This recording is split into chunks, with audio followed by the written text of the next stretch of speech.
আপনার প্রতি যদি কেউ জেলাস হয় সেই জিনিসটা আপনি ইভেনচুয়ালি বুঝতেই পারেন, কিন্তু এরকম অনেক সময় দেখবেন যে নিজের অনেক কাছের মানুষ আপনার প্রতি প্রচন্ড রকমের জেলাস, আপনার সাকসেসে খুব ঈর্ষান্বিত হচ্ছে। তাদের আসলে বুঝবেন কিভাবে?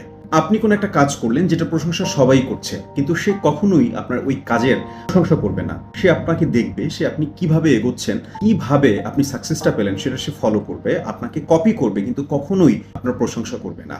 ধরেন আপনি যদি কোন একটা কাজ ভুলবশত ভুল করে ফেললেন, আমরা তো ইভেনচুয়ালি কাজ করতে গেলে অনেক ভুল হয়ে যায়, সে ওই ভুলটা আপনাকে একা না বলে সবার মধ্যে আপনাকে ধরিয়ে দিবে, আপনাকে ছোট করার চেষ্টা করবে।